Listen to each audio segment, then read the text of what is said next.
So lesson 14, C, kind of D. We're talking about rectangular and polar coordinates. You guys are used to rectangular coordinates, where if I want to specify some point on my x, y coordinate plane, let's say I want to come 3 units to the right and then 4 units up. I would go 3 right, 4 up, and there's my dot right here. I went to the right, and then I went up. I went horizontal and then vertical, x, then y. And I can label this point as 3, 4. Always do your x first and then your y. Always do your horizontal, then your vertical.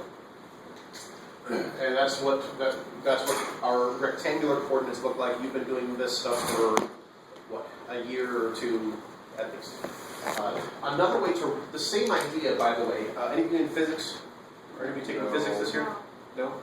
Okay. Well, when you do get to physics class, you can do the same sort of thing. In physics, they use vector notation. And with an I and a J, except instead of the dot, it's got a little caret called a hat, or a hat, some people say that. So I can talk about this same point as being 3 to the right and 4 up, and I can say that that's 3I plus 4J. It means the same thing. Technically, these are rectangular coordinates on a plane, and technically these are unit vectors, but it's the exact same idea. Whichever notation you use, however you write it, they both mean 3 to the right and 4 up. Now, the other way to specify, to talk about a certain point, is to use polar notation. And what polar uses, has a distance and a direction. Probably write that down. R is the distance, and theta, the angle, is the direction.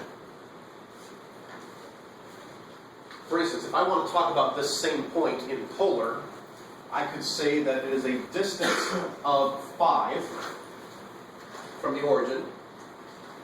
That's why I did 3 and 4, so it was a Pythagorean triple. So a distance of 5 at an angle of theta. And I think in this case theta is 53 degrees. Yeah, 53 degrees. So this is an angle of 53 degrees. Right, there's 2 ways to get to the same point. If I wanted to get to Serene's desk here, I could walk forward and then left, or, pretend this table wasn't here, I could just turn and then walk straight toward her. That's the idea behind polar. Turn toward the angle and then move that distance. Now, the thing with polar is that you can actually move forward or backward. So R can be positive or negative. The other thing is, the angle can also be positive or negative. We always start here. This is 0 degrees. If I want to go 53 degrees, I start at 0 and I go up to 53 degrees. 90, 180, 270, back to 360. Or if I want to say negative 53 degrees, I would turn this direction. Okay, since I'm giving you kind of the quick overview, converting from polar to rectangular is really easy.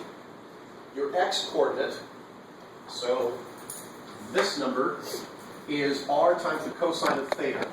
Whatever this number is, times the cosine of the angle, whatever number you get there, that's this number, positive or negative.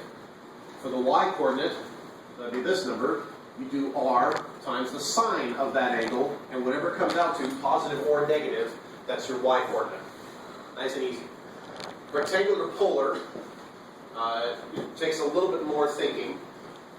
Remember, if you draw out the rectangular coordinates and the polar, you make a right triangle, where the r is the hypotenuse. So when you're going from rectangular to polar, you take your x and your y, and you use the Pythagorean theorem. X squared plus y squared is going to equal r squared, the distance. Or you can just say that your r is the square root of x squared plus y squared. Now, to get the angle, take the absolute value of your y divided by your absolute value of x. Find the inverse tangent, because what that is, that's because your y and your x, that's opposite over adjacent. That's the tangent relationship. But because you could be in any one of the quadrants, The best way to do this is to use the absolute value of both of those. So only do the positive numbers here. Take your y divided by your x, take the inverse tangent of that, and that will give you an angle, but then you need to make sure you're in the correct quadrant. You always graph where you are, because if you're in quadrant 1, whatever you get from your calculator from this, that is your angle. If you're over here, you need to do 180 minus that angle.